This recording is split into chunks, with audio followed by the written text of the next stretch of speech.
أعوذ بالله السميع العليم من الشيطان الرجيم بسم الله الرحمن الرحيم السلام عليكم ورحمة الله وبركاته الحمد لله والصلاة والسلام على رسول الله وعلى آله وصحبه ومن والاه اللهم صل على سيدنا محمد وعلى آله وصحبه ومن تبعهم بإحسان إلى يوم الدين أما بعد الحمد لله ثم الحمد لله على نعمة الإيمان والإسلام.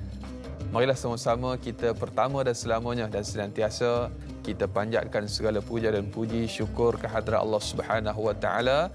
Bersua lagi kita dalam rancangan Tanyalah Ustaz. Biar tahu jangan keliru istimewa Aidil Adha kami bawakan kepada anda untuk edisi pada hari ini bersamaan dengan 18 Julai 2021. Dan kita telah pun memasuki 8 Zulhijjah 1442 Hijri. Dan Alhamdulillah, terima kasih kepada seluruh para penonton yang sudi untuk terus bersama-sama dengan Tanyalah Ustaz pada pagi ini. Dan Alhamdulillah, tajuk yang akan kita bicarakan pada pagi ini iaitu Masyair Haji. Dan sebagaimana biasa bagi para penonton yang ingin mengajukan sebarang persoalan atau kemusykilan, jangan malu, jangan segan terus hubungi 03 7726 1603. Dan paling mudah terus sahaja untuk hantarkan soalan anda ataupun sebarang kemusykilan, terus tinggalkan menerusi laman rasmi Facebook Tanyalah Ustaz TV3. Dan jangan lupa bagi yang menonton menerusi FB Live untuk tekan butang kongsi, sebar luaskan, mudah-mudahan bermanfaat insya-Allah. Dan Tanyalah Ustaz juga sebagaimana biasa para penonton kita bersiaran serentak menerusi TV3 dan TV9. Di TV9 kita lanjutkan siaran tambahan sehingga jam 8.30 pagi. Jadi terus setia menonton sehingga ke hujung rancangan. Dan sebagaimana biasa kami bawakan kepada anda statistik awal untuk pandemik COVID-19 yang sedang melanda negara kita pada ketika ini. Sehingga semalam, kalau kita dapat saksikan menerusi laman rasmi Kementerian Kesihatan Malaysia, 12,528 kes baharu dicatatkan, menjadikan jumlah kes keseluruhan 905,851 kes, dan kes sembuh baru sebanyak 6,629 kes, menjadikan jumlah kes sembuh keseluruhan 779,171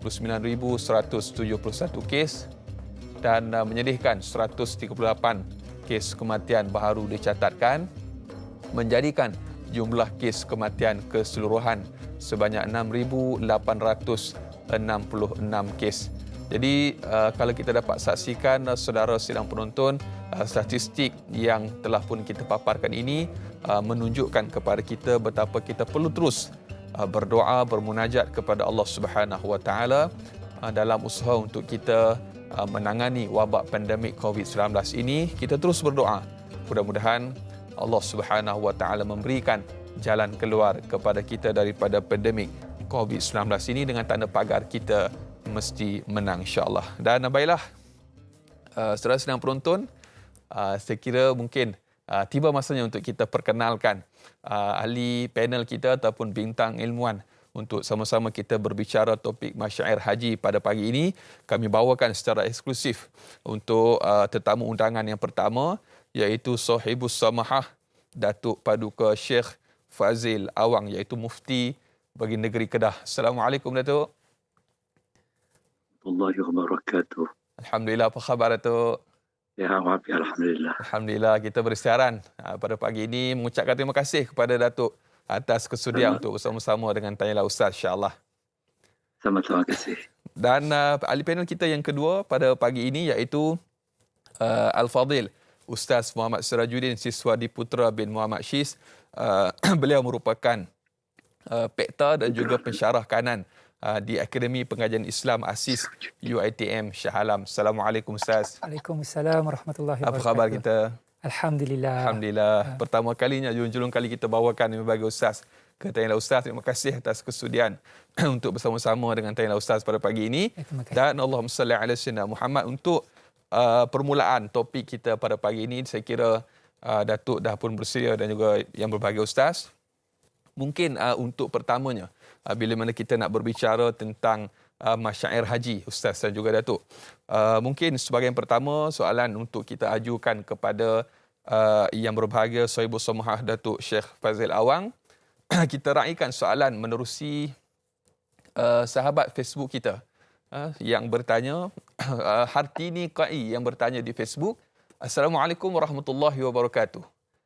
Soalan saya, apakah persediaan dan persiapan yang perlu ada kepada setiap jemaah haji sebelum bergerak menuju ke Arafah? Adakah perlu bersedia mental dan juga fizikal sahaja? Mohon pencerahan.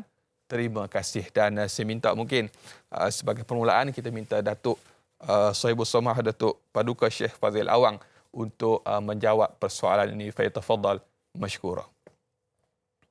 Terima kasih Dai Anas selaku moderator kita pada pagi ini.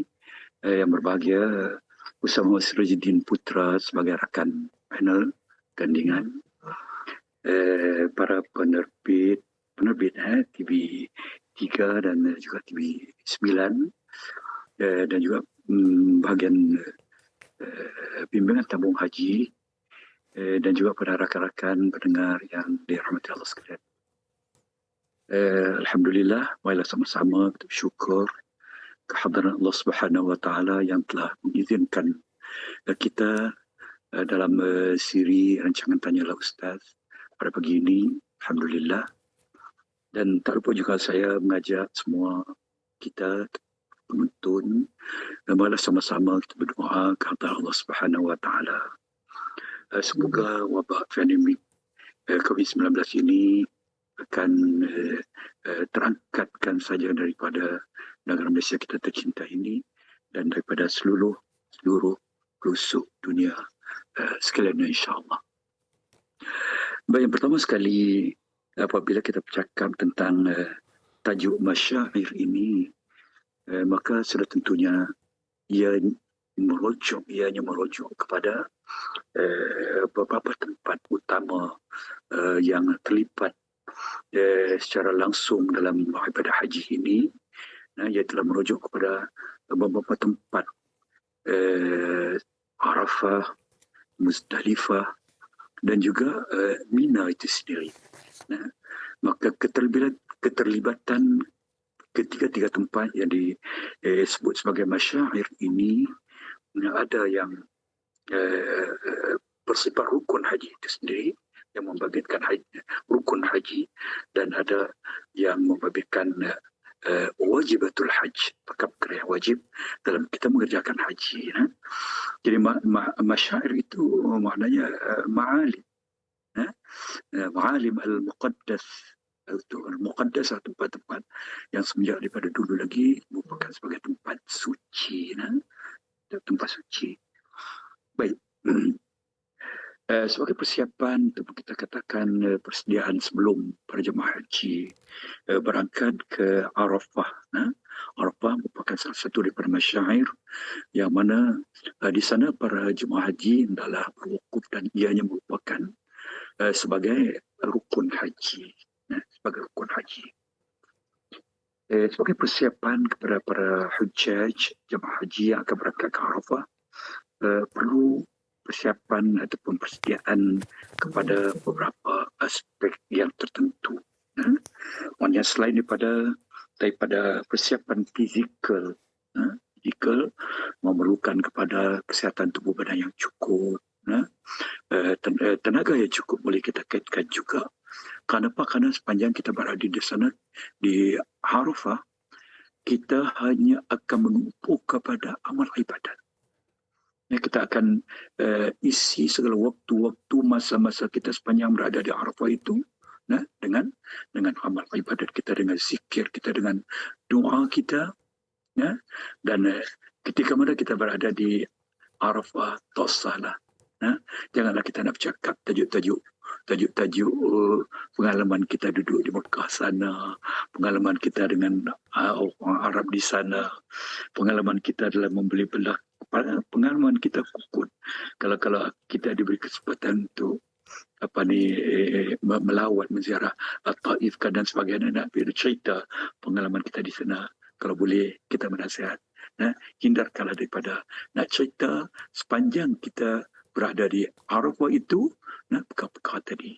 Kita nak tumpu sepanjang kita berada di sana kepada bermacam-macam amal ibadat yang sarankan kepada kita untuk kita lakukan sepanjang kita berada di sana. Jadi ini semua perlu kepada persiapan fizikal yang cukup, yang sihat. Sebab itu kalau kita tengok sepanjang kita berada di sana, kita bagi orang yang mengerjakan haji pada hari Arafah ataupun hari 9 Zulhijjah itu tidak disunatkan puasa. Bahkan ada hadis Nabi SAW yang diriwayat dan sampai kepada kita. Naha Rasulullah SAW an sawmi Arafata bi Arafata. Nabi SAW melarang puasa Arafah, puasa 9 Zulhijjah di Arafah.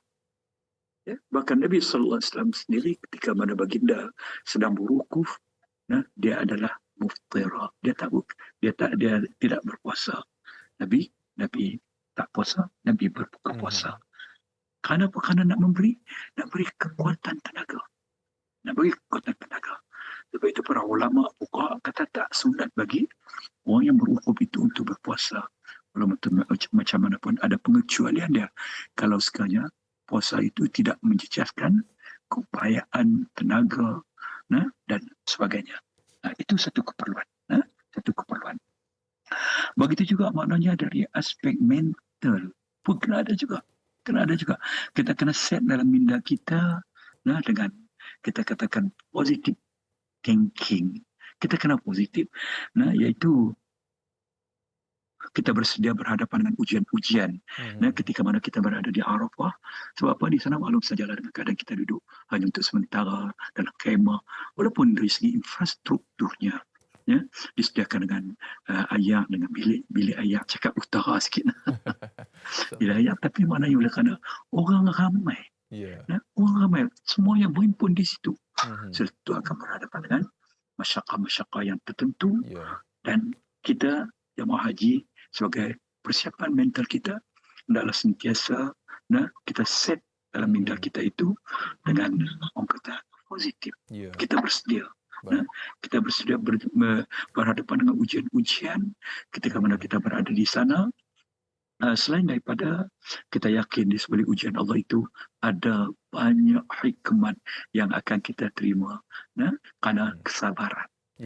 Kesabaran kita berhadapan dengan masyarakat yang sepanjang kita berada di padang Arafah di sana. Kita yakin dengan rahmat Allah, maghfirah Allah, atqum minan nar. Kerana ini dijanjikan dan di sana adalah merupakan sebagai tempat istijabatul doa. Jadi persiapan mental juga perlu. Selain daripada yang paling penting sekali ialah persiapan ilmu pengetahuan. InsyaAllah baik. Dan sebenarnya kalau kita perhatikan dalam tulisan-tulisan ulama, termasuklah Imam An-Nawawi sendiri dalam kitab Al-Idah, bahawa persiapan yang paling utama untuk hujjaj dalam menunaikan ibadah haji, meletakkan bahawa persiapan ilmu itu adalah merupakan persiapan utama dan dikatakan sebagai wajib. Menjadi kewajipan kepada setiap bakal jemaah haji sebelum mereka berangkat ke sana tanah suci, adalah terlebih dahulu mereka mempersiapkan diri mereka dengan persiapan ilmu pengetahuan. Maka begitu juga ketika kita nak berangkat ke Arafah ini, perlu kita mempunyai persiapan ilmu, terutamanya tentang Arafah itu sendiri, apa yang ada di Arafah dan sebagainya. Ya, insyaAllah tu. Baik. Kerana yang pertama, wukuf di Arafah itu merupakan sebagai yang terlebih utama daripada rukun-rukun yang lain. Tawaf, sa'i, bercukur dan sebagainya itu. Maka apa yang dimuktamadkan oleh Ibnu Hajar dan oleh Az-Zarkashi, bahawa wukuf di Arafah itu lebih utama berbanding rukun-rukun yang lain. Sebab itu dalam hadis Nabi baginda sallallahu alaihi wasallam bersabda, al-hajju Arafah. Al-Hajj Arafah. Sedangkan kalau kita nak tengok, Arafah bukan hanya wukuf di Arafah sahaja yang merupakan sebagai rukun haji, tawaf, sa'i dan sebagainya. Tapi mengapa Nabi sallallahu alaihi wasallam menyebut Al-Hajj Arafah? InsyaAllah, Datuk. Menunjukkan kepada kita bahawa Arafah itu adalah merupakan sebagai rukun haji yang paling utama. Baik. Dan selain daripada itu, yang perlu juga dari segi aspek persiapan ilmu. Dan Datuk, kalau kita mungkin sedikit celahan mungkin Datuk. Dan Datuk mungkin sebagai sedikit pencerahan daripada Datuk tentang ilmu. Hari dalam sepanjang tahun. InsyaAllah Datuk. Mungkin sebagai sedikit pencerahan, Allahumma salli ala sayyidina Muhammad. Hari yang ada sepanjang tahun, dalam hadis Nabi memberitahu kepada kita bahawa hari Arafah, hari 9 Zulhijjah itu merupakan sebagai afdalu ayyamis sanati, seafdal hari di dalam setahun.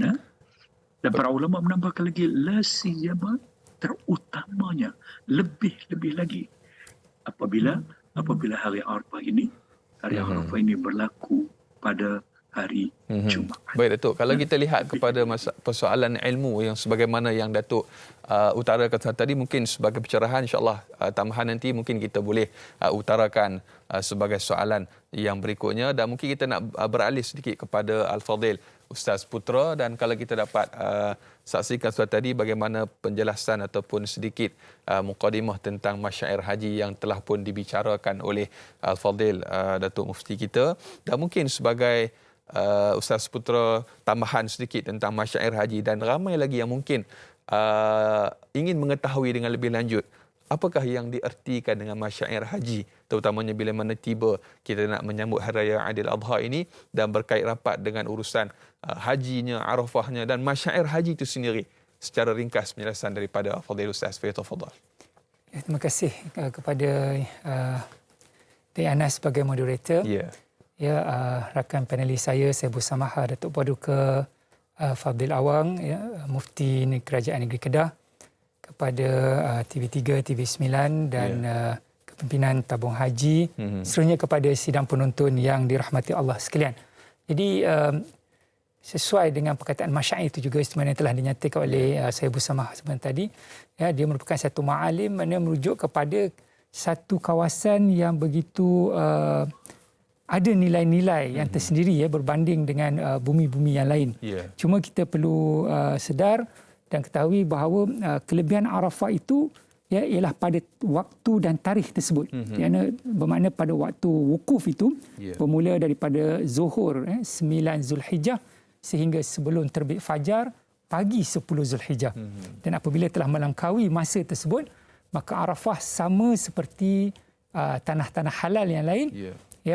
Cuma sudah pastilah dia ada tempat-tempat yang boleh terus kita kunjungi kerana ada nilai-nilai sejarah seperti Jabal Rahmah. Sebab itu kita tengok saban tahun kalau jemaah umrah akan berterusan pergi ke Arafah untuk pergi ke Jabal Rahmah. Tapi dari sudut mustajab, dari sudut tempat itu, dia menjadi satu tempat yang sangat special. Malah dinyatakan tadi dia satu yang orang kata rukun yang paling utama lah selepas kita berniat itu, berbanding dengan yang lain. Jadi itulah pada waktu dan ketika itu dia menjadi satu kawasan yang sangat-sangat mustajab. Allah SWT turun ke langit dunia paling dekat. Dan seperti mana kita tahu dalam hadis-hadis yang menyatakan bahawa Allah akan berada paling dekat dengan langit dunia pada 2/3 malam. Tapi specialnya hari 9 Zulhijjah ini, Allah akan berada begitu hampir di langit bumi pada waktu siang. Pada waktu wukuf tersebut, dan Allah SWT akan berbangga di hadapan para malaikat menceritakan tentang perihal jemaah yang sedang beribadah, yang sedang menunaikan ibadah haji. Baik, dan Allahumma salli ala sayyidina Muhammad. Secara ringkasan kita telah pun dengar Fadil Ustaz daripada kedua-dua panel kita tentang masyair haji, dan mudah-mudahan membawa sedikit pencerahan kepada kita apakah yang dimaksudkan dengan masyair haji. Dan semestinya Ustaz dah sebut tadi antara waktu yang perlu kita jaga ataupun yang perlu kita sama-sama standby lah dalam bahasa kita Ustaz, antara Zuhur 9 Zulhijjah sehinggalah subuh 10 Zulhijjah ini antara waktu yang antara mustajab doa sebagaimana yang digambarkan oleh Yang Berbahagia Ustaz Putra tadi. Dan saudara-saudara penonton, kita nak berjeda seketika, banyak lagi yang akan kita bicarakan. Tanyalah Ustaz, biar tahu jangan keliru, kembali selepas ini.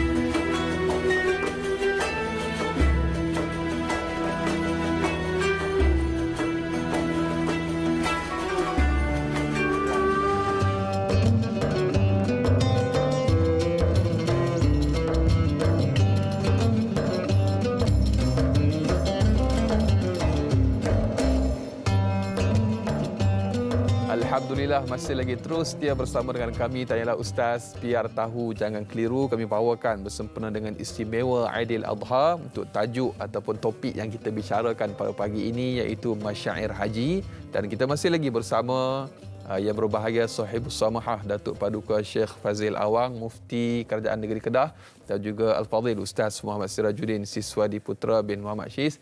Yang kita nak lanjutkan lagi Ustaz. Untuk soalan sebentar tadi kita telah pun mendengar secara ringkasan panjang lebar daripada Al-Fadhil Sahibus Samahah kita, dan kita nak teruskan dengan Al-Fadhil Ustaz Putra. Untuk soalan yang berikutnya kita raikan menerusi sahabat kita yang bertanya.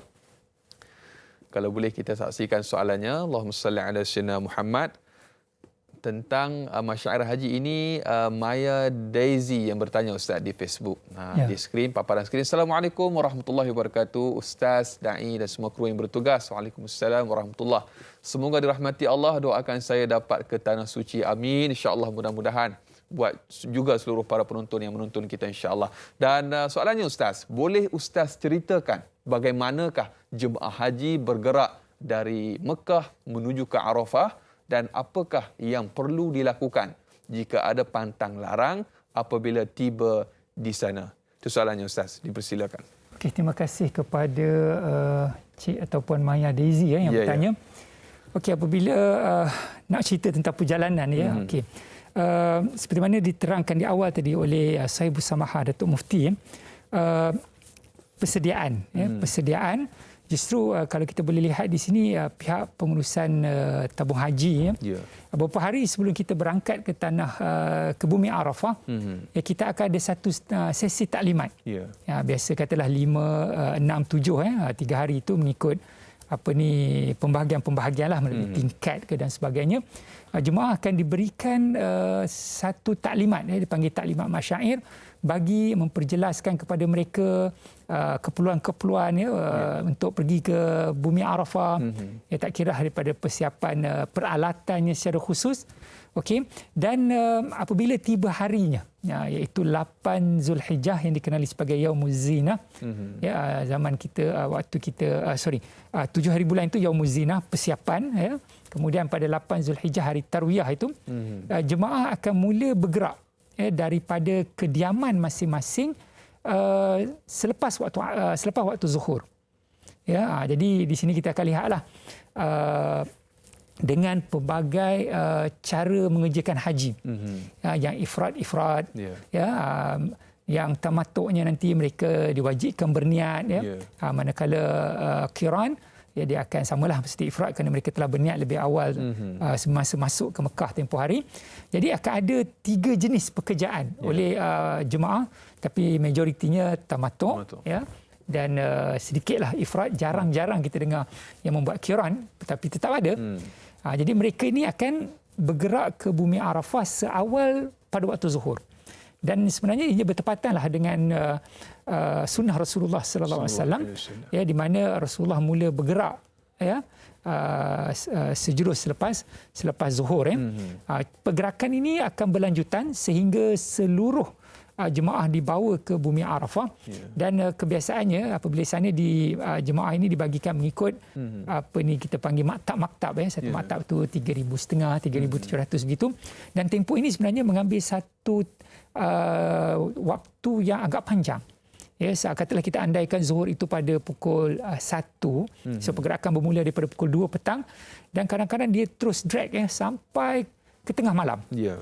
Jadi ini memerlukan kepada jemaah haji itu mengetahuilah beberapa perkara baik dari segi hukum hakam dan juga di sini kita dapat kita menitik beratkan kepada jemaah nilai-nilai kepatuhan kepada arahan sebab dia akan turun mengikut panggilan nombor bas bukan sedikit dan Anas kadang-kadang bagi satu-satu bangunan tu, terutama kalau bangunan itu besar sampai 85 bas. Allahuakbar.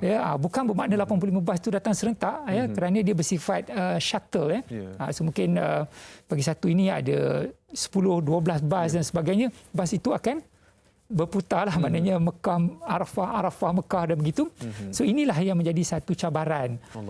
Kadang-kadang jemaah tu dengar dah bas nombor 20. Oh dah tentu lepas ni 23 22 21 22 kan. Jadi kadang-kadang yang atas itu dia excited. Dia pun nak turun sama. Ini akan menyebabkan suasana yang sesak yang tidak sepatutnya berada di kawasan lobi. Kita tahu hotel-hotel di sana lobi tak berapa besar pengalaman Anas mengerjakan umrah di sana kan. Makarim ajak dulu Jadi di situlah perlunya orang kata konsep ketaatan kepada ulul amri. Dan konteks ini ulul amri kita adalah pihak tabung haji dan juga pihak muassasah lah yang menguruskan perjalanan jemaah haji ke lokasi masyair ini. Jadi ini menuntut kesabaran. Menuntut kesabaran yang sangat tinggilah. Bukan saja sebenarnya kepada jemaah, kepada kamilah yang pernah bertugas kan. Ini adalah satu cabaran kerana untuk mengekalkan kesabaran jemaah haji kerana kita tak nak jemaah haji itu dari awal-awal lagi telah orang kata nilai haji itu kurang kerana naik angin dan sebagainya. Okey, jadi sebab itulah kita amat mengharapkan jemaah ini dalam tempoh pergerakan itu mereka berterusan berdoa kepada Allah SWT dan jangan orang kata terlalu fokus tentang bila nak pergi ke dan sebagainya. Yang penting semasa berada di kediaman hatta bila berada di dalam bas satu jarak yang tak jauh lebih kurang 25 km tapi kadang-kala ikut ujian ada yang cepat 40 minit kadang sampai 2 jam atau 3 jam berada dalam bas kita ikut apa yang Rasulullah sallallahu alaihi wasallam dan para sahabat lakukan apa yang mereka penuhi waktu-waktu itu kana yuhillu minna al-muhillu fala yunkir alaihi wa yukabbiru minna al-mukabbir fala yunkiru alaihi. Maknanya ada yang bertakbir, ada yang bertahlil atau bertalbiyah labbaik Allahumma labbaik jadi kalau kita dapat penuhi dengan amalan-amalan ini insya-Allah kita tak keluh kesahlah tengok kan berapa nampak dekat je tapi tak sampai-sampai. Jadi perjalanan itu adalah satu perjalanan yang singkat tetapi begitu panjang masa dia dan apabila sampai di bumi Arafah dalam perjalanan itu juga saya ceritakan sedikit tentang hukum hakam yang berkaitan. Dia kena tengoklah kadang-kadang dia bergerak itu di penghujung waktu zuhur jadi tak sempat nak sembahyang asar. Mereka tak boleh pula kata kami nak sembahyang asar, tak boleh. Bas datang sebab masa bas parking di depan kediaman itu dia mempunyai masa yang sangat terhad. Kalau tidak nanti dihalau oleh pihak trafik langsung kita kehilangan satu trip dan sebagainya. Jadi mereka ni nak tak nak kena naik dan apabila perjalanan itu mungkin mengambil masa mereka kena tengok adakah mampu sampai ke bumi Arafah ke kemah untuk mengerjakan solat ataupun tidak. Maka di sinilah kita tengok dalam konteks tadi sebab asar ini dia tidak boleh dijamakkan dengan maghrib. Maka apa yang telah diputuskan dalam muzakarah haji peringkat kebangsaan jemaah ini disarankan untuk mengerjakan solat menghormati waktu untuk waktu asar tersebut dan apabila sampai di bumi Arafah sekiranya rezekinya ada waktu lagi teruskan dengan solat yang sebenar atau sekiranya telah habis waktu dan lupa waktunya sampai dah waktu maghrib sebagai contoh hendaklah mereka mengqadhakan solat tersebut. Tapi katalah tolak lepas asar pergerakan itu daripada asar sampai ke maghrib isya baru sampai tak apa dia boleh niat jamak takhir di dalam kenderaan, dan apabila sampai di bumi Arafah dijamakkan solat itu ya atas illah masyaqqah ataupun kesulitan tadi. Jadi itulah dari gambaran sudut, gambaran di sudut hukumnya, ya, manakala di sudut pantang larang itu sebenarnya bumi Arafah ni adalah tanah halal. Ya, jadi dia tidak ada orang kata pantang larang yang khusus tentang tempat, ya, tetapi kita kena jagalah oleh kerana kita sudah berada dalam keadaan ihram. Ya, kalau orang ifrad dengan qiran dah memang dah awal-awal lah, dah lama dah berada dalam ihram, ya. Ni kes haji tamattu' ni, ya.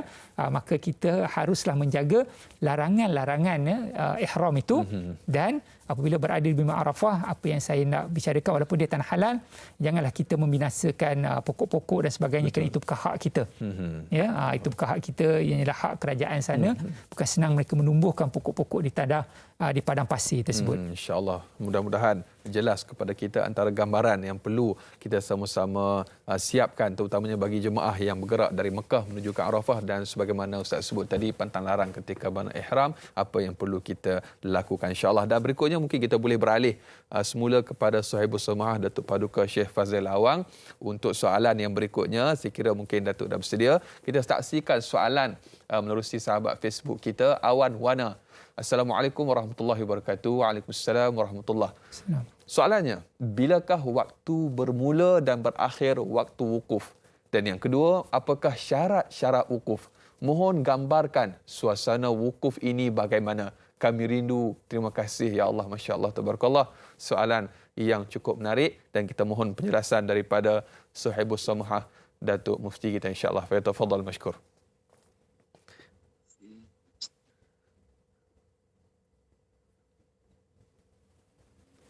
Sebagaimana telah kita sedia maklum bahawa wukuf di Arafah adalah merupakan rukun haji yang paling utama sekali.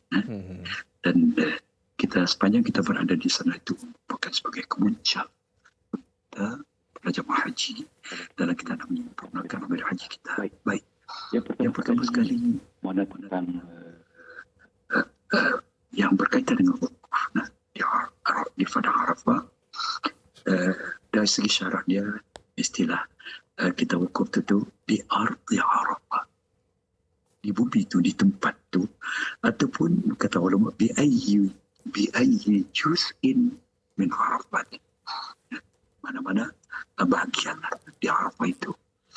Yang kedua, kita kena wukuf itu adalah waktu dia sebagaimana yang telah disebutkan tadi, dan iaitulah waktu wukuf di Arafah ini.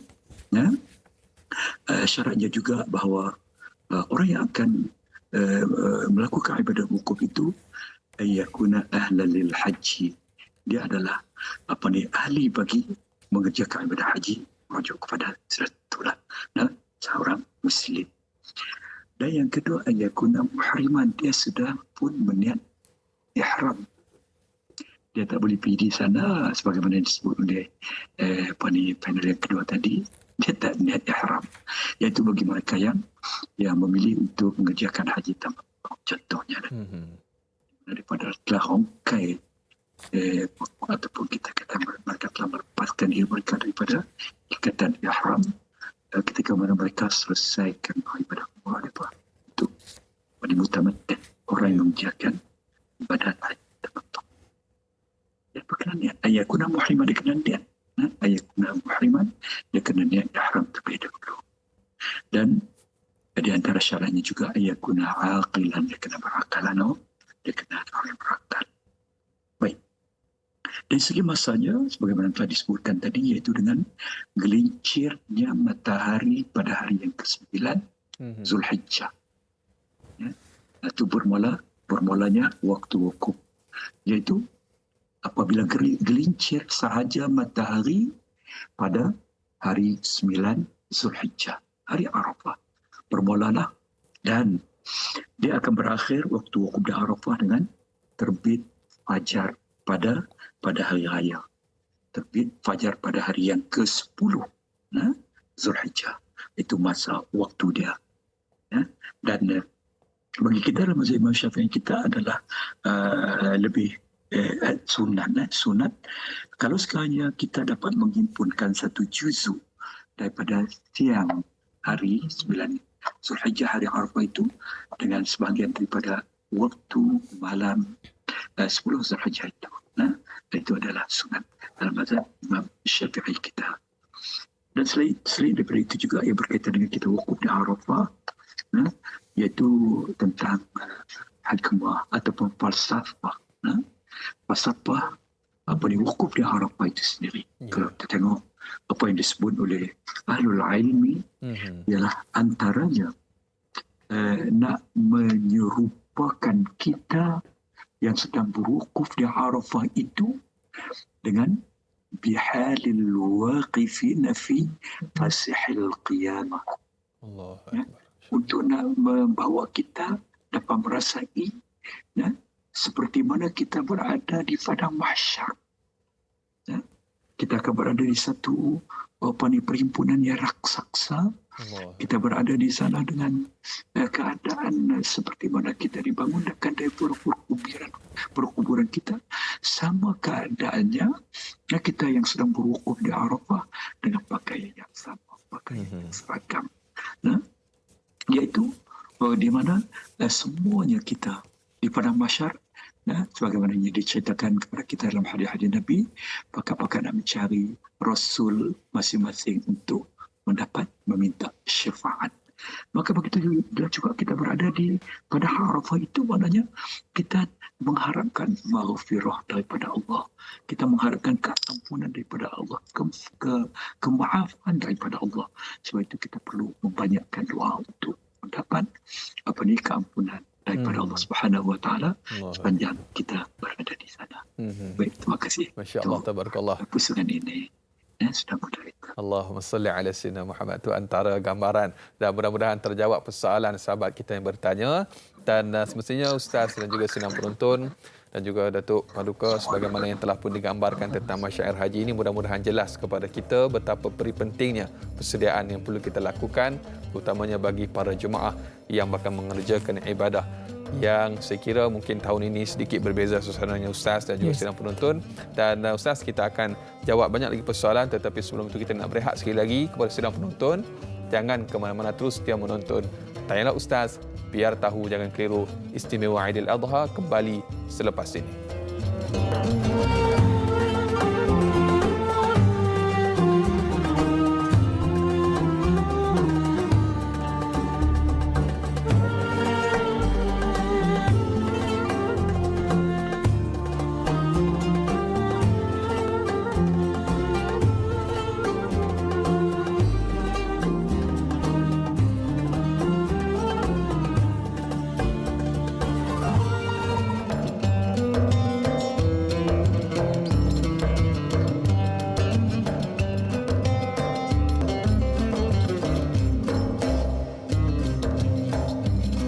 Alhamdulillah, masih lagi terus setia bersama dengan kami Tanyalah Ustaz, biar tahu jangan keliru. Istimewa Aidil Adha, kami bawakan topik masyair haji, dan masih lagi kita bersama Sahibus Samahah Datuk Paduka Syekh Fazil Awang, Mufti Kedah, dan juga Al-Fadhil Ustaz Muhammad Sirajuddin Siswadi Putra bin Muhammad Syis. Dan kita telah pun berbicara sedikit tentang masyair haji, tentang perkara-perkara mengenai wukuf, dan kita nak lanjutkan lagi soalan yang berikutnya. Tapi sebelum itu, kepada para penonton yang ingin mengajukan sebarang persoalan atau kemusykilan, jangan malu, jangan segan hubungi 03-7726-1603, atau paling mudah terus sahaja tinggalkan kemusykilan anda menerusi laman rasmi Facebook Tanyalah Ustaz TV3. Jangan lupa yang menonton menerusi FB Live untuk tekan butang kongsi, sebar luaskan, mudah-mudahan bermanfaat insya-Allah. Dan berikutnya kita mungkin dapat saksikan soalan menerusi sahabat Facebook kita, Fauziah Deraman. Assalamualaikum Dai Anas dan Ustaz yang disayangi. Waalaikumsalam warahmatullahi wabarakatuh. Soalannya ada dua soalan di situ Ustaz. Apabila wukuf di Arafah, adakah memadai jika jemaah haji hanya berwukuf sebentar sahaja di Arafah? Dan yang kedua soalannya, bolehkah Ustaz berikan sedikit pencerahan tentang waktu manakah yang paling afdal untuk berwukuf? Mohon pencerahan Ustaz. Terima kasih. Dari Kampung Temiang bertanya Ustaz. Dipersilakan. Okay, terima kasih kepada yang bertanya ya. Kampung Temiang ni dekat Ipoh. Ipoh lah. tak jauh dari kampung saya. Jadi saya jawab dulu soalan yang kedua, iaitu berkaitan dengan waktu yang afdal. Okey, waktu yang afdal untuk berwukuf sebagaimana sunnah Rasulullah sallallahu alaihi wasallam ialah pada waktu siang dan sebahagian dari malamnya. Kerana kita tahu bagaimana Rasul sallallahu alaihi wasallam setelah baginda selesai menyampaikan khutbah Arafah, seterusnya mendirikan solat fardu zuhur dan asar secara jamak. Apa yang diceritakan dalam hadisnya, faja'ala batna naqatihi alqaswa ila as-sahra wa ja'ala hablal musyah baina yadayhi wastaqbala al-qiblah. Kemudian apa? Falam yazal waqifan hatta gharabatis syams. Bermakna daripada masuknya waktu zuhur itu sehinggalah Rasulullah berada di kawasan beliau berwukuf, iaitu di kaki Bukit Jabal Rahmah, tempat yang selalu orang pergi kan ketika haji maupun umrah. Jadi Rasulullah berada di situ sehingga hatta gharabatis syams, maknanya sehingga terbenam matahari. Jadi di situ diambilkan istidlalnya bahawa waktu terbaik untuk berwukuf adalah pada sepanjang zuhur dan asar itu, dan paling tidak sedikit daripada waktu maghrib itu waktu afdal lah, masuk malam. Walau bagaimanapun dalam konteks kesahihan wukuf jadi barang siapa yang dapat sedikit pun ma'adraka juz'an sekadar dapat sedikit waktu yang diperuntukkan, iaitu daripada terbenam matahari, daripada tergelincir matahari zuhur 9 Zulhijjah sehingga seketika sebelum terbit fajar 10 Zulhijjah itu, maka wukuf mereka sah. Maka wukuf mereka sah. Sebab itu kita boleh lihat bagaimana pergerakan pegawai-pegawai tabung haji yang terlibat dalam urusan masyair ini mungkin hanya 1-2 jam saja berada di bumi Arafah. Maknanya mereka sempatlah untuk mendengar khutbah Arafah, seterusnya mengerjakan salat zuhur dan asar secara jamak tamam, dan mungkinlah sempat berdoa seketika, lalu mereka mula bergerak ke lokasi masing-masing, yang ke Muzdalifah, yang ke Mina dan sebagainya. Jadi ini sudah memadai untuk mereka menyempurnakan rukun haji yang utama tadi, iaitu wukuf di bumi Arafah. Dan kita boleh lihat juga keadaan yang sama berlaku kepada jemaah haji yang uzur. Ini maknanya uzur yang ditempatkan di klinik Malaysia di Shisha. Jadi mereka ini akan hanya dibawa seketika ke bumi Arafah, yang proses itu kita panggil sebagai safari Arafah. Jadi bila dah hampir-hampir masuk waktu zuhur, maknanya kita tahu bahawa jalan raya mungkin dah tidak terlalu sesak. Sebab orang semua dah, orang kata, standby dalam kemah dan sebagainya kan. Jadi mereka ini akan dibawa masuk ke bumi Arafah dan berada seketika, dan apabila telah cukup satu tempoh lah, mungkin 15 minit ke atau pada lama setengah jam atau mungkin hatta 2-3 saat pun dah memadai dari Anas. Walaupun maka sebentar, mereka akan dibawa kembali ke ke pusat perubatan tadi.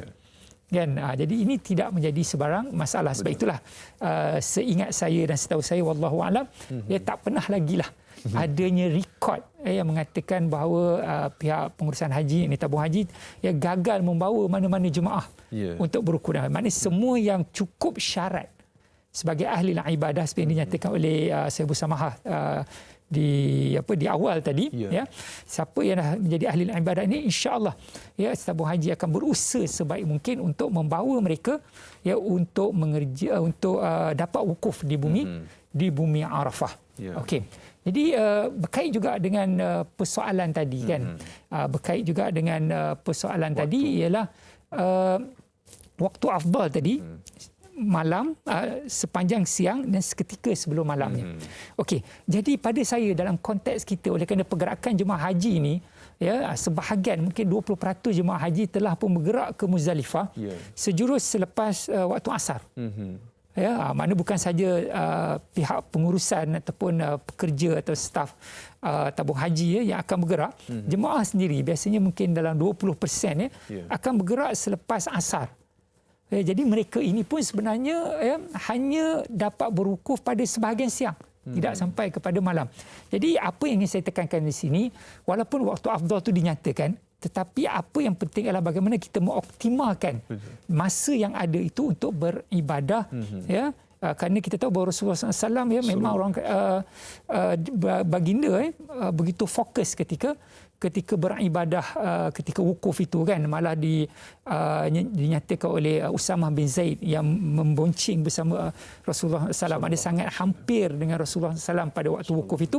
Apa kata beliau, Usamah bin Zaid radhiyallahu an, kuntu radifan Nabi sallallahu alaihi wasallam bi Arafat farafa'a yadayhi yad'u. Mana Rasulullah dia diceritakan oleh Usamah ini tadi bahawa Rasulullah sentiasa mengangkat tangan untuk berdoa kepada Allah Subhanahu Wa Taala. Jadi kalau duduk lama sekalipun, tetapi apabila dah selesai orang kata zikir-zikir yang sewajarnya, ya, lepas tu duduk tidur, pakat tidur ataupun pakat buka kedai kopi, ya, dan sebagainya. Benda ni wujud ya, dan Anas ya. Jadi itu adalah suatu yang sedih lah. Ya, jadi pada saya kalau dapat waktu yang afdal itu alhamdulillah, sebab kita tak mampu nak minta itu, minta ini, semuanya perancangan Allah Subhanahu Wa Taala. Kita dah diberikan apa tag kita naik bas nombor berapa apa semua kan, panggil kita kena pergi. Jadi yang penting kita penuhi waktu yang ada itu, ya, waktu yang ada itu dengan sebenar-benar ibadah, ya, supaya waktu yang afdal itu tidak disia-siakan sahaja. Ya, itu yang sangat penting. Mana mengoptimalkan amal dalam keterbatasan masa yang diberikan. InsyaAllah mudah-mudahan terjawab persoalan sahabat kita yang bertanya, dan insyaAllah banyak lagi yang akan kita kongsikan. Yang bagi Ustaz dan juga senang penonton, kita akan berehat ataupun berjeda seketika. Sekali lagi teruskan menonton. Tanya Ustaz, biar tahu jangan keliru, kembali bergabung selepas ini.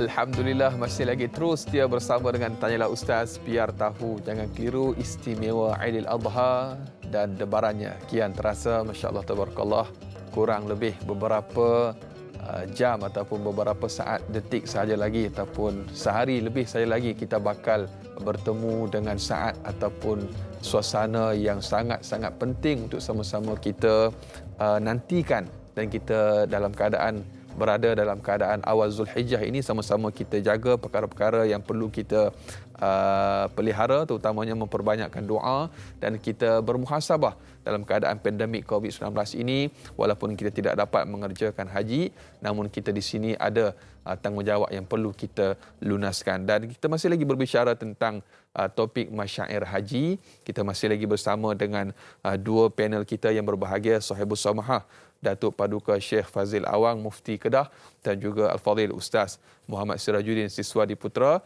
bin Muhammad Syis. Dan kita nak raikan lagi Ustaz dan juga sidang penonton dengan soalan yang berikutnya, mungkin kita boleh ajukan kepada Sahibus Samahah Datuk Paduka Syekh Fazil Awang. Dan soalan menerusi sahabat Facebook kita, Wais Al-Qarni. Assalamualaikum Ustaz dan Da'i. Waalaikumsalam warahmatullahi wabarakatuh. Sekadar bertanya, biar tahu jangan keliru, adanya jemaah haji luput wukuf atau tidak sempat berwukuf, bagaimanakah penyelesaiannya? Dan bagaimana pula bagi mereka yang tertahan tidak dapat menunaikan haji, misal contoh isu ataupun kes visa palsu atau terpaksa pulang setelah tiba di Jeddah ataupun uzur? Mohon pencerahan Ustaz. Terima kasih. Biar tahu jangan keliru, dan kita mohon Al-Fadhil Sahibus Samahah untuk menjawab persoalan ini. Falyatafadhal mashkur.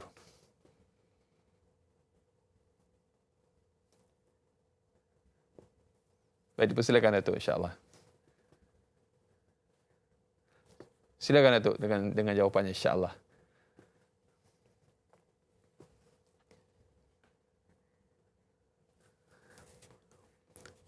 Dan mungkin kita mengalami sedikit masalah teknikal.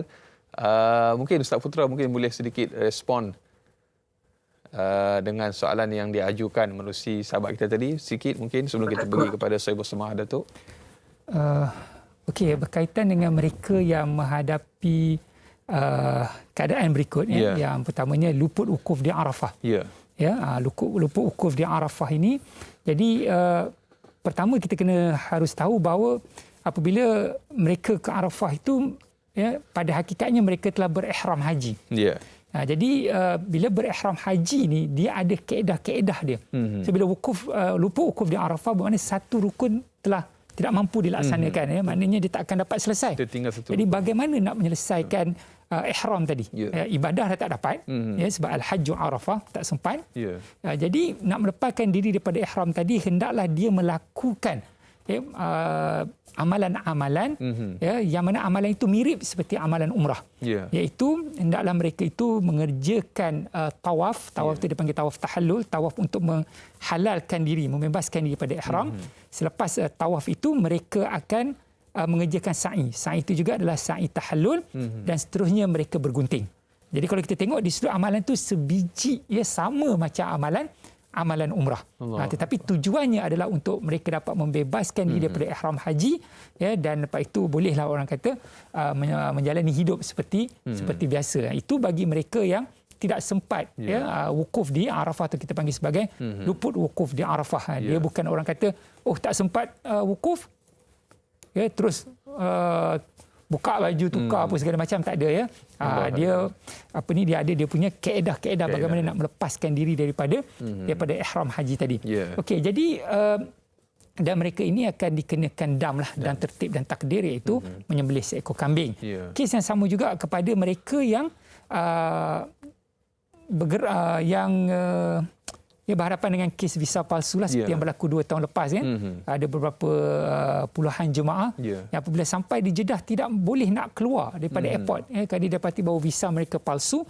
Maka mereka ini dikenali sebagai orang yang tertahan. Maka hendaklah mereka melaksanakan dam ihsar. Dam ihsar sama juga dalam konteks tadi, iaitu seekor kambing lah kalau dia berkemampuan, sebab dia termasuk dalam tertib dan ta'dil. Okey, jadi mereka ini hendaklah berkomunikasi dengan pihak yang ada untuk melaksanakan dam ihsar mereka. Dalam kes ini saya masih ingat pada pukul 4 pagi saya ditelefon oleh rakan yang kebetulan yang terlibat. Jadi tadi bagaimana untuk melaksanakannya? Jadi saya kata hubungi rakan yang ada di Mekah, apakah boleh mereka itu melaksanakan dam, kerana mereka ini akan masuk balik ke ruang menunggu dan akan kembali ke tanah air pada hari, paginya. Jadi alhamdulillah ada pihak yang boleh melaksanakan dam untuk mereka di Mekah, kerana dam ihsar ni adalah istimewanya dia boleh dilaksanakan di tanah haram Mekah atau di bumi di mana jemaah tersebut kembali, macam di Malaysia lah. Sebagai contoh, bila dah balik kampung, dia buatlah penyembelihan tadi. Jadi cuma kena lamalah balik, kena pakai ihram balik, naik kapal terbang kan. Jadi mungkin itu dah sedih, nanti bertambah sedih pula. Jadi alhamdulillah mereka telah ada orang yang dapat menguruskan penyembelihan tersebut. Jadi apabila pagi tersebut mereka telah dam telah dilaksanakan, dam ihsar, dan mereka boleh menukar pakaian. Setelah dam dilaksanakan, menggunting rambut, mereka boleh tukar pakaian dan naik balik kapal terbang pulang ke tanah air lah. Ini memang satu, orang kata, situasi yang sangat menyedihkan lah yang berlaku kepada jemaah haji kita 2 tahun lepas kalau tidak salah saya. Itu ujian yang sangat besar. Itulah kaedah ni, maknanya setiap perkara itu Allah telah terangkan kepada kita kaedah-kaedahnya supaya hamba-hambanya itu tidaklah orang kata dalam beribadah ini berada dalam satu tekanan yang hebat. Kita tahu bahawa Allah itu Maha bijaksana. La yukallifullahu nafsan illa wus'aha, tidak memberatkan hamba-hambanya mengikut kemampuan. Jadi ada kaedah macam mana melepaskan diri daripada ihram tadi. Itu secara ringkasnya Da'i Anas. Itu belum rezeki lah maknanya. Belum rezeki lagi Dia kena sabar sikit lah Ustaz tu, antara ujian yang perlu dilalui. Masya Allah tabarakallah. Dan kita pun sekarang ni Ustaz dalam realiti pandemik COVID-19 dan keputusan kerajaan Malaysia juga tidak menghantar jemaah haji pada tahun ini, melainkan mereka yang telah pun berada di Kota Suci. Ini antara satu perkara yang pahit untuk ditelan sebenarnya Ustaz. Mungkin ada jemaah kita yang telah pun bersiap sedia untuk menunaikan ibadah haji, tetapi itulah antara keputusan yang perlu kita terima dalam keadaan lapang dada, dan kita berdoa juga mudah-mudahan Allah Subhanahu Wa Taala mengangkat kembali pandemik COVID-19 insya-Allah. Dan Ustaz dan juga sedang penonton dan juga Sahibul Semah Mufti. Banyak lagi yang akan kita bicarakan dan kita nak tamat siaran kita di TV3 dan kita akan sambung lanjutan 30 minit siaran tambahan di TV9 selepas ini. Terus menonton Tanyalah Ustaz, biar tahu jangan keliru, kembali bergabung di TV9 selepas ini.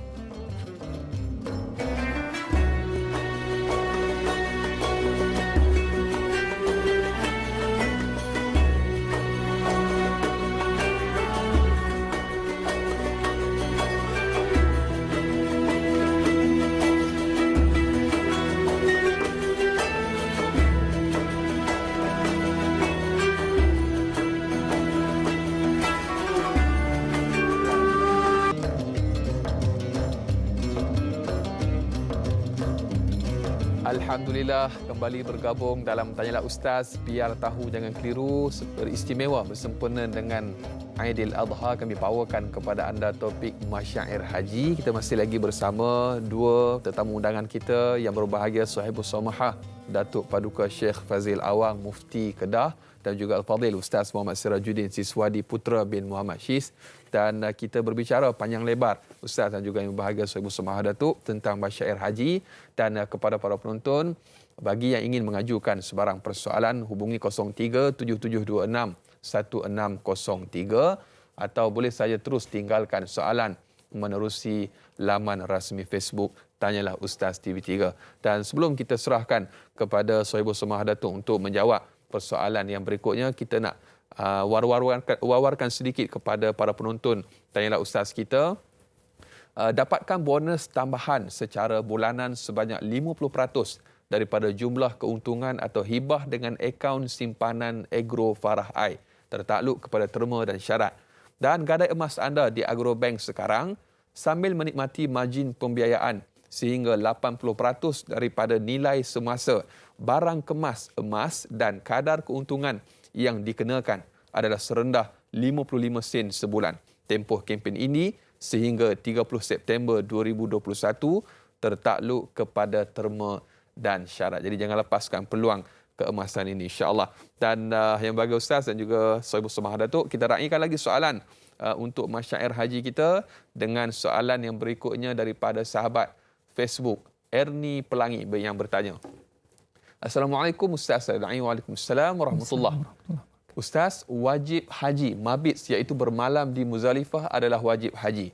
Bolehkah Ustaz ceritakan bagaimanakah pergerakan jemaah haji dan siapakah yang dikecualikan daripada menunaikan wajib haji ini? Jazakallah khair, biar tahu jangan keliru. Dan soalan yang kedua yang berikutnya daripada Tuan Ibrahim yang bertanya, bagaimanakah ianya dilaksanakan? Berkenaan mabit di Mina, bagaimanakah ianya dilaksanakan? Dan apakah jemaah diwajibkan bermalam di Mina pada kesemua hari-hari tasyrik? Mohon penjelasan. Terima kasih. Soalan dari Kong Badak yang bertanya. Dan kita mohon respon daripada Sahibul Samahah Datuk Paduka Syekh Fazil Awang. Dipersilakan. Ya, terima kasih kepada moderator dan terima kasih kepada yang bertanya. Baik, jadi sebagaimana kita sudah maklum bahawa mabit di Muzdalifah itu adalah merupakan salah satu daripada wajib haji, ya, wajib haji dan bukan rukun haji. Mabit di Muzdalifah maknanya para jemaah haji yang telah pun selesai menjalani wukuf di Arafah. Maka sebab itu mereka akan dibawa bergerak berangkat meninggal pada Arafah menuju ke Muzdalifah. Dalam Al-Quran Allah Subhanahu wa taala menyebut فَإِذَا أَفَضْتُم مِّنْ عَرَفَاتٍ فَاذْكُرُوا اللَّهَ عِندَ الْمَشْعَرِ الْحَرَامِ. Maknanya apabila selesai saja wukuf di Arafah dan kita nak bertolak atau bergerak daripada Arafah ke Muzdalifah itu, maka dalam ayat ini Allah Subhanahu wa taala menyebut fazkurullaha 'indal masy'aril haram. Jadi masy'aril haram itu Muzdalifah, Muzdalifah. Jadi masih lagi diperingatkan kepada kita dalam ayat ini untuk memperbanyakkan zikrullah. Baik. Bagaimana di Muzdalifah masuk waktunya ialah apabila masuk separuh malam yang kedua. Kalau kita katakan setengah malam, contohlah jam 12 malam, apabila masuknya jam 12:01 malam, maka masuklah waktu untuk kita berwukuf di situ. Pergerakan kita daripada Arafah ke Muzdalifah dan seterusnya ke Mina telah disediakan oleh tabung haji. Alhamdulillah, bertuahnya kita jemaah haji di Malaysia, di mana kita dikawal, dibawa, dipantau, dikawal dan disediakan persiapan kendaraan-kendaraan yang menjadi keperluan kita untuk bergerak ke sana. Baik. Kadang-kadang berlaku kita dibawa oleh driver bas kita sampai di Muzdalifah dan belum lagi masuk separuh malam yang kedua.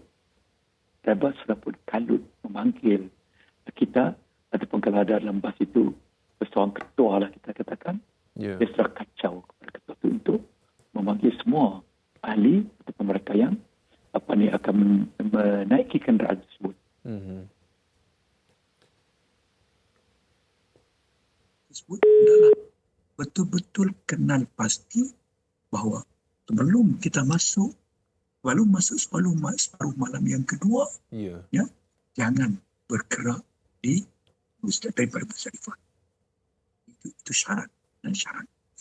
Selain daripada apa yang disebutkan oleh Allah Subhanahu wa taala tadi, nafazkurullah 'indal masyaril haram. Kita masih lagi yang maknanya diminta untuk terus zikrullah, untuk terus dengan ucapan talbiyah kita. Dan di sana kita jemaah haji akan disunatkan mengutip batu di sana untuk tujuan melontar di jamrah Aqabah pada hari raya Yaumul Nahri. Baik. Kemudian selepas itu daripada itu juga satu lagi wajib haji ialah bermabit ataupun malam di Mina. Bermalam di Mina pula sepanjang banyak 3. Dan bermalam di Mina pula berbeza sikit dengan bermalam di Muzdalifah. Iaitu hendaklah kita bermalam sebagai besar daripada separuh malam. Kita katakan separuh malam jam 1 itu berbeza. Dan kepada mereka yang tidak melakukan nafar awal, hendaklah bermalam genap 3 hari tasyrik. Kecuali mereka yang melakukan nafar awal, maka kepada mereka dikehendaki hanya untuk bermalam 2 malam sahaja. Terima kasih. Allahu Akbar. Allahumma salli ala sayyidina Muhammad. Itu antara penjelasan. Mudah-mudahan terjawab kepada soalan sahabat kita yang bertanya, dan terima kasih sama-sama Datuk Paduka Syekh Fazil Awang atas penjelasan yang cukup menarik. Dan yang bagi Ustaz, mungkin sebagai sedikit respon untuk soalan yang ditanyakan oleh sahabat kita, mungkin kita boleh raikan sedikit soalan daripada sahabat Facebook kita yang bertanya yang berikutnya. Kita dah dengarkan sedikit tentang bermalam di Mina dan juga bermalam di Muzdalifah seperti tadi Ustaz, dan kita raikan soalan yang berkenaan dengan melontar jamrah daripada sahabat kita yang bertanya di Facebook Megat Putra Hafiz yang bertanya. Assalamualaikum warahmatullahi wabarakatuh. Semua Waalaikumsalam warahmatullahi wabarakatuh. Perkara wajib haji adalah melontar jumrah. Bagaimanakah ianya dilakukan? Bagaimanakah suasananya? Dan apakah rahsia di sebalik pelaksanaan ibadah melontar jumrah ini? Mohon pencerahan daripada Ustaz. Terima kasih. Assalamualaikum. Itu soalannya Ustaz. Okey, terima kasih kepada Megat Putra Hafiz yang bertanya. Alhamdulillah. Jadi bila nak bicara tentang melontar ni, saya sukalah injak kembali tentang pergerakan ibadat haji kita. Daripada Arafah ke Muzdalifah, Muzdalifah ke Mina, kita berada di kemah, kemudian daripada kemah kita bergerak ke kawasan Jamarah. Sekarang ini dipanggil kompleks Jamarat, kompleks untuk kita melontar. Baik, kita boleh ambil apa yang telah dilakukan atau dilaksanakan oleh baginda Rasulullah SAW seperti mana yang telah dijelaskan oleh para sahabat sebab dalam hadis-hadis berkaitan dengan perjalanan ini Usamah bin Zaid radhiyallahu an, Ibn Abbas, kerana mereka ini adalah sahabat-sahabat yang kecil yang boleh membonceng atau berhampir dengan Rasulullah SAW. Jadi dalam pelaksanaan ibadat haji ni, apa yang Rasulullah tekankan ialah alaikum bisakinah. Hendaklah maknanya kewajipan kita ni sebagai jemaah haji bisakinah, maknanya dengan penuh ketenangan. Fa innal birra laisa bi'idha', maknanya kerana nak dapat kebaikan, nak buat satu benda baik ni, dia tak boleh buat secara tergopoh-gapah. Sebab itu kita boleh lihat perjalanan Rasulullah SAW daripada Arafah ke Muzdalifah ke Mina kan. Rasulullah menunggang unta dan dia di hadapan baginda sudah pasti ada jemaah ataupun di sekeliling baginda yang berjalan kaki dan sebagainya. Jadi apa yang Rasulullah buat dia ketika menunggang itu, kana yasiran anak, maknanya baginda slow and steady lah. Faiza wajada fajwatan nassa, bila nampak ada ruang kosong barulah dia mempercepatkan perjalanan unta tadi, maknanya kerana tak nak ganggu orang maknanya Rasul tak gunakan kedudukan dia sebagai seorang rasul rider buka, tak ada. Begitu tenang, menjadi sebagai satu contoh dan suri teladan lah kepada para sahabat. Jadi dalam melontar pun kita boleh ambil dalam konsep yang samalah. Maknanya daripada perkemahan tadi nak bergerak ke kompleks itu, kita ambil dalam konteks muassasah. Perjalanan jauh lebih kurang 3 km ke 4 km pergi dan balik. Bermakna 6 ke 8 km itu adalah satu yang normal, jarak yang normal bagi jemaah walaupun ada travel letter yang bergerak itu di dalam terowong dia adalah adanya bahagian-bahagian dia. Tetapi jemaah haji kita kena ambil balik macam mana tadi, jangan bertolak-tolak dan sebagainya. Itu adalah antara suasananya, makna kita akan bergerak daripada kemah, kemudian mulalah masuk satu terowong, keluar terowong, masuk terowong, satu terowong, sampailah kepada kompleks tersebut. Dan apabila sampai di kompleks melontar itu, kita tengoklah kalau pada hari 10 Zulhijjah itu kita hanya melontar satu, iaitu Jamratul Kubra, sebanyak 7 biji anak batu yang sunnahnya dikutip di Muzdalifah. Dan pada hari-hari tasyrik yang lain, pada ketiga-tiga jamrah Sughra, Wusta dan Kubra. Jadi dalam konteks yang pertama tadi, bagaimana suasananya, Rasulullah sallallahu alaihi wasallam akan meneruskan talbiyah baginda sehinggalah sampai ke jamrah. Alam yazal yulabbi hatta ramyal jamrah. Dan apabila sampai ke jamrah, barulah baginda tukar talbiyah tadi dengan takbir. Takbirnya macam takbir hari raya. Allahu akbar, Allahu akbar, Allahu akbar, Allahu akbar walillahil hamd. Ataupun yang panjanglah. Kemudian baginda akan melontar. Jadi itu sedikitlah mungkin kita sambung selepas ni. InsyaAllah kita akan sambung sikit lagi selepas ni Ustaz, kerana kita nak berhenti rehat ataupun berjeda sekali lagi. Jadi teruskan menonton Tanyalah Ustaz, biar tahu jangan keliru kembali bergabung selepas ini.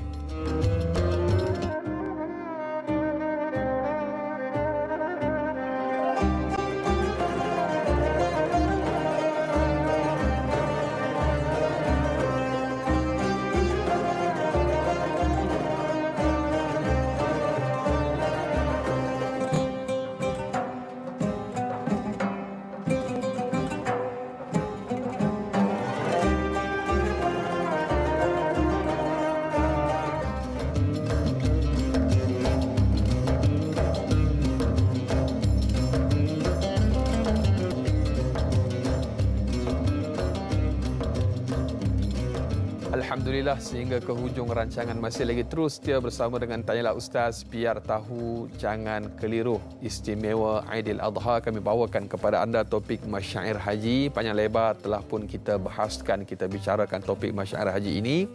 Masih lagi kita bersama dengan dua orang tetamu undangan kita, bintang ilmuwan kita, Sahibus Samahah Datuk Paduka Syekh Fazil Awang Mufti Kedah, dan juga Al-Fadhil Ustaz Muhammad Sirajuddin Siswadi Putra bin Muhammad Syiz. Dan kita nak sambung sikit lagi Ustaz perbicaraan ataupun falsafah yang telah pun Ustaz ceritakan sebentar tadi, falsafah melontar tu Ustaz. Dan mungkin sebagai tambahan untuk persoalan yang diajukan oleh sahabat kita sebentar tadi. Tafadhal masykur. Terima kasih Da'i Anas.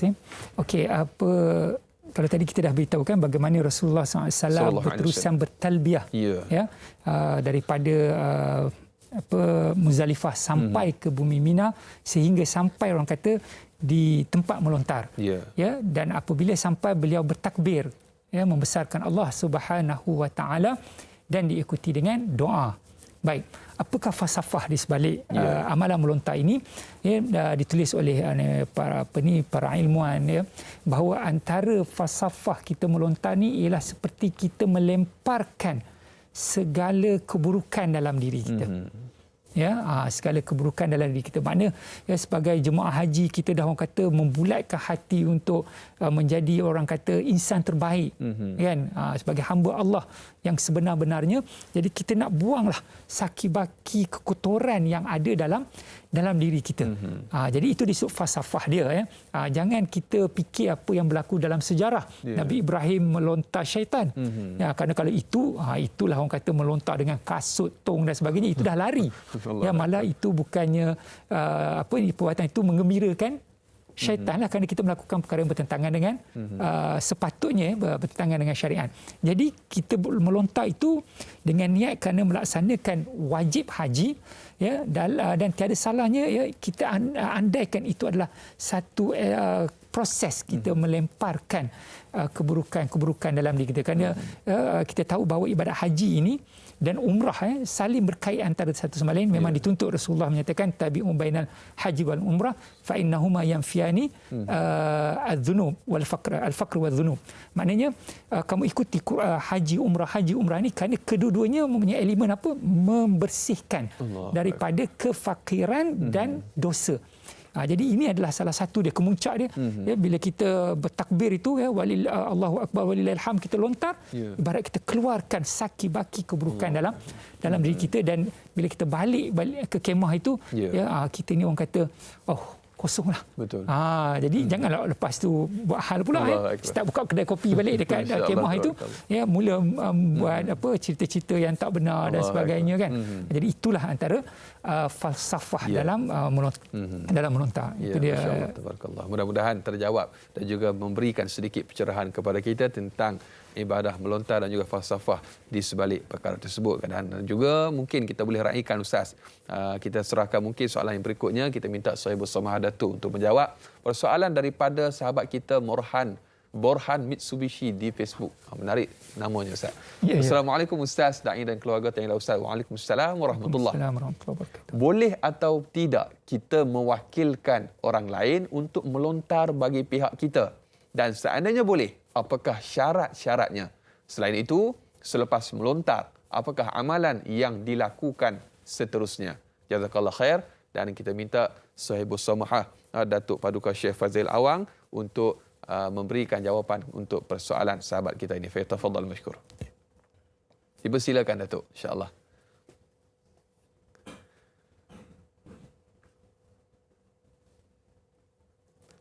Insya-Allah Datuk.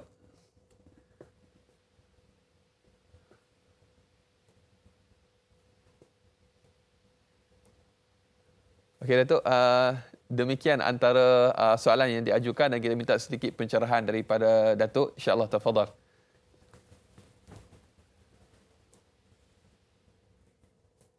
InsyaAllah Datuk. Datuk boleh dengar suara saya Datuk, insyaAllah. Pelan sikit. Ya. Okey, teruskan dengan jawapannya Datuk tentang persoalan yang diajukan sahabat kita mewakilkan orang lain untuk melontar. Maaf, saya tak apa dengar dengan jelas suara daripada minta. Persoalan daripada sahabat Facebook kita Datuk tentang mewakilkan orang lain untuk melontar bagi pihak kita. Adakah diperbolehkan dan syarat-syaratnya Datuk? Okay, terima kasih. Baik, saya tidak dapat mendengar dengan berapa jelas soal moderator. Tapi walaupun bagaimanapun, iaitu saya dapat faham mewakil lontar kepada orang lain agaknya, ya. Baik, ini saya dah sekarang pun wakil melontar, ya. Ya. Baik. Dalam yang pertama kita faham bahawa melontar di jamarat itu merupakan salah satu daripada wajib haji lah, iaitu bagi mereka yang ada kemampuan boleh melakukan dengan sendiri, maka dia hendaklah melakukan dengan sendiri. oleh bagaimanapun dalam kes-kes yang tertentu, umpamanya seorang jemaah haji dalam keadaan keuzuran yang ada, yang menyebabkan dia tidak mampu untuk melakukan lontaran dengan sendiri, ya, maka selepas daripada dia benar-benar yakin dengan keuzuran yang dia alaminya itu, bahawa dia sudah tidak dapat melakukan lontaran dengan sendiri, maka pada waktu itu, maka harus baginya boleh, maknanya dari segi hukum dan sah, dia mewakilkan kepada seseorang untuk melontar bagi penikah. Ya. Satu perkara yang harus kita mengambil maklum, bahawa mereka yang nak melakukan lontaran kepada orang lain, mana dia menerima wakil lontaran itu daripada seorang yang uzur itu tadi, hendaklah dia terlebih dahulu melakukan lontaran bagi diri dia sendiri. Bagi dia sendiri. Yang terbaik ialah dia melakukan lontaran bagi dia sendiri ketiga-tiga jemaah. Ula, wusta dan kubur. Kemudian selepas itu barulah dia melakukan lontaran kepada mereka yang telah mewakilkan kerja lontaran tadi. Dan kepada oleh bagaimanapun dalam perbincangan kita, boleh seorang yang menerima wakil itu tadi, melontar ketika mana dia melakukan lontaran tadi, melontar bagi diri dia sendiri pada jumlah ula, kemudian selepas itu dia melontar kepada orang yang mewakilkan kepada dia, itu jumlah ula, dan begitu juga pada jumlah wusta dan yang seterusnya.